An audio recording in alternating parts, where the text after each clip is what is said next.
บ่พอใจนะมองนี่บ่พอใจโอเคเดี๋ยวกูย้ายให้มืออื่นก่อนเด้อคุณแม่มอนแม่แขกอ้นน้อยมึงมาหนีดูอ้นน้อยมึงมาหนีดูมืออื่น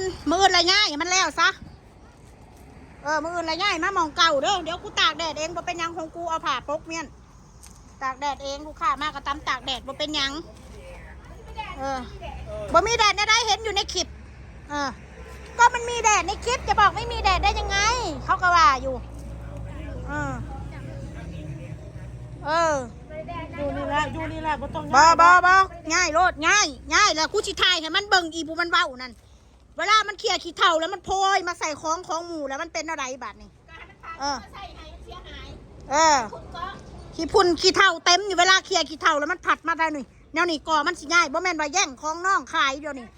เว้าให้เข้าใจบ่แล้วสู้บ่แล้วแล้วกูสิง่ายมันแล้วบ่แล้วซะน้อยมื้ออื่นง่ายข่อยสิมาอยู่นี่ตากแดดข่อยบ่เป็นหยัง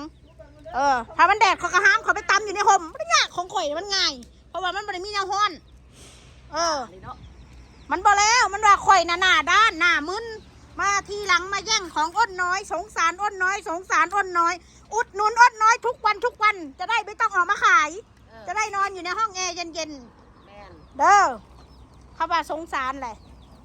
อย่าให้มันมาตากแดดเลยถ้าว่าของฉันนะมาทีหลังแย่งเขาขายแย่งข่อยมานี่แต่ว่ามีออเดอร์ซอยกันน้องอ้นน้อยได้ออเดอร์ทุกวันแม่น้อยก็ได้ออเดอร์ทุกวันจาก FC ข่อยสิว่าจะได้สัตว์น้อยถ้าข่อยบ่มาไม่เหงาแม่นวุ่นวายได้ซะน้อยวุ่นวาย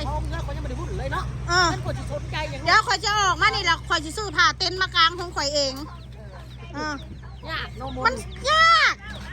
ถ้ามันอยู่ห่มคนเดียวน้อยนะแต่ขี้เถ้าโหยมาเดี๋ยวกูชิถ่ายคลิปไปเบิ่งนะอย่าไปเว้ามันเด้อว่าโอ้ยอ้นน้อยทำของเพื่อนสกปรกงั้นนี่ห้ามเว้าอีกบ่ต้องเว้าให้น้องให้นุ่งอีก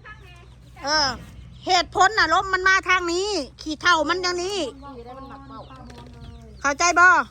มันมาเดี๋ยวนี้ลมมันพัดมาจังซี่ขี้เถ้าเวลาเขียนน่ะมันอยู่นะนี่ค่ะมันพัดไปจังซี่น่ะมันถึกแล้วเป็นเท่าเพื่อนของมูมาอยู่พี่เข้าใจบ่อันอ้นน้อยอันย่างตากแดดอ้นน้อยมันเป็นคนถ้ามันห้อนมันก็สิมายืนตากแดดได้จังใด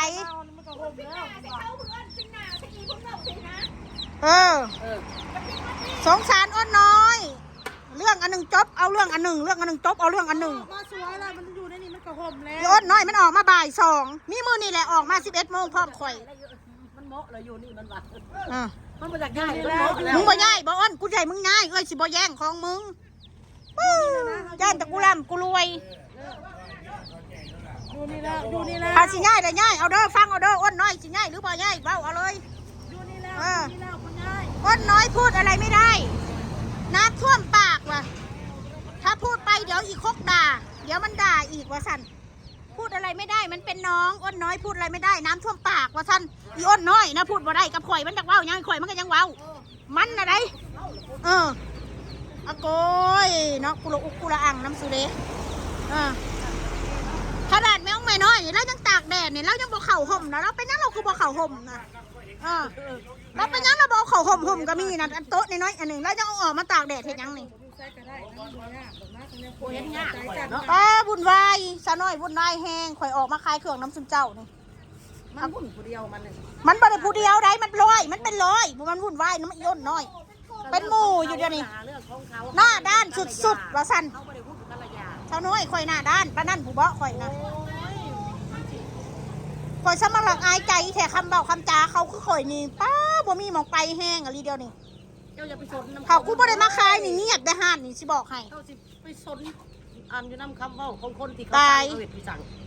หน้าด้านมากเลยไปก็ต้องช่วยแม่น้อยอันค่าน้ำค่าไฟนะโอ้ยให้กูได้เงินได้คำกูสวยอยู่แล้วประธานชูบอกดอกอันเรื่องนะฮันนะได้เรื่องเห็นนะ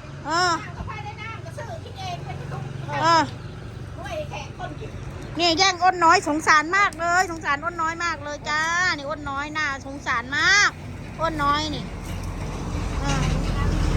สงสารกับอุดหนุนมันแน่แต่ละมือนะเรือกูมือคลองน่ะ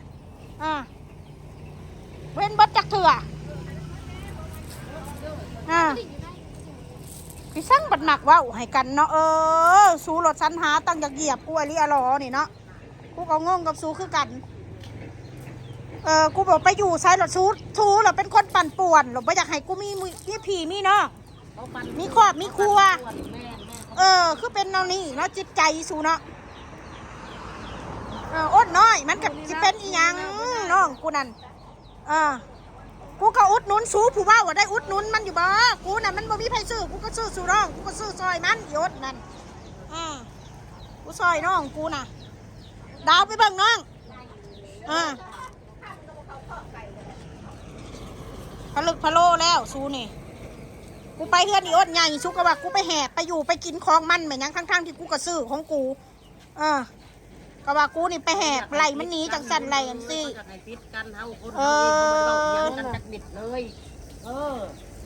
ตายละเขาสั่งควมป่อนป่วนสงสารอ้นน้อยมากเลยขยับเด้อได้กูกับบ่ยอมถ้าบ่ขยับกูอื่นกูกับบ่ขายเครื่องกูบ่ขายเครื่องมืออื่นนะถ้าบ่ขยับให้กูนะกูบอกไปเลยขยับบ่ให้อ้นน้อยไปอยู่มองเก่ามันเอาที่มันสบายใจข่อยสบายใจข่อยให้มันสบายใจพวกมันคือกันพวกที่มันคอมเมนต์นะเขาจะบอกไว้ซะนี่ได้ลูกชิ้นขายไปนี่แล้วบ่ได้ร่ำได้รวยดอกขายมื้อละ10 คกดอกตำมะฮุ่งมื้อละ10 คก10 คก15 คกย้ำกับมื้อละ5 จานขายอยู่นี่แหละก็ขายอยู่กันแล้วบ่ถ้าบ่ย่ายมื้ออื่นกูก็บ่ขายกูบอกไว้โลดย่ายให้กูโลดพี่กูสิมาอยู่ตากแดดมันอยู่ทางหน้าเลยแห้งคักให้เขาเห็นเลยมันจังเด่นสิบอกว่าแม่นะแม่เนาะมันได้ใจซะบ่คนละเรื่องการซื้อกับเรื่องของเราแล้วข่อยก็เลยของข่อยมันคนละเรื่องของกูปกป้องกูบ่ได้เกี่ยวกับไผนี่มาซื้อซอยเด้อนี่เด้อมาซื้อซอยนี่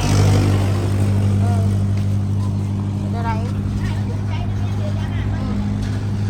เบิ่งดูคุณยายให้เราสู้เสียวอะไรอีกกับปูแบบนี้เอาถ้ามันแล้วซะหน่อยพี่คอยยังไม่ใจคอยยังไม่ตั้งอยู่นี่ต้นหมากอันนี้มันคือบ่วะคักก็ได้นี่แดดกระซังของข่อยมันแดดมันเสียหายกระซังนะบ่เป็นยังนะบ่เป็นยังเสียหายกระซังบ่เป็นยังขายของเด้อพี่น้องเด้อง่ายซาอ้นน้อยเตานี่ก็ซื้อหน่อยนะของตัวเองน่ะไปแย่งของอ้นน้อยเตากูอันนี้กูบอกไปใส่ซูซันเตากูนี่เตาอันนี้หันกูมาจากหัวผักกูบอกซูซะก่อนกูไปยังกูคือใส่แต่เตากูนี่กูให้น้องเอามาใส่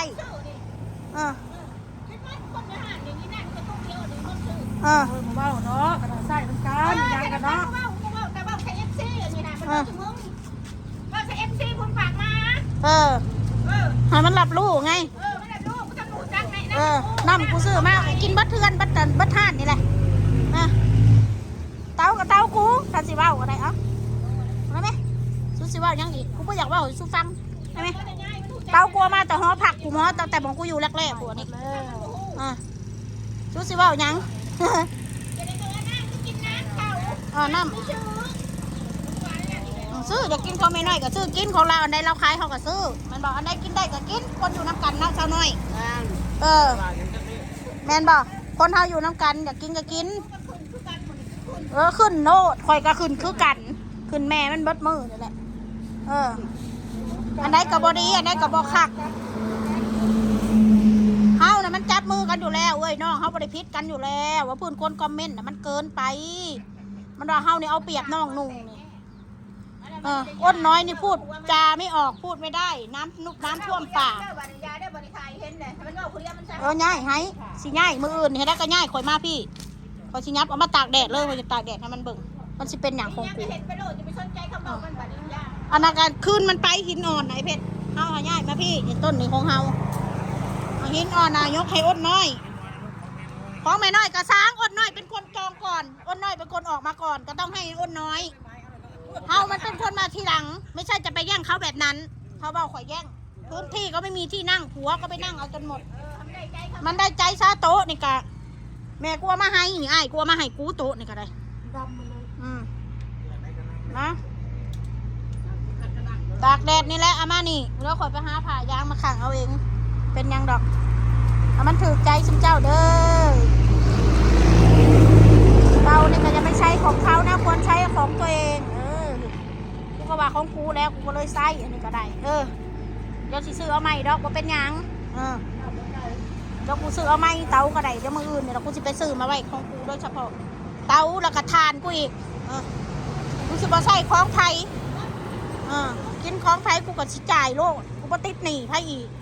แต่คนซื้อกูก็ห้ามติดหนี้คือกันแม่นของซื้อของขายตามนั่นแหละก็สิง่ายมานี่หรอกพี่น้องก็สิง่ายมานี่เด้อพี่น้องเด้อเว้ากันดีๆบ่ต้องเว้าบ่ต้องมาเว้าว่าข่อยเอาเปรียบหมู่หรอก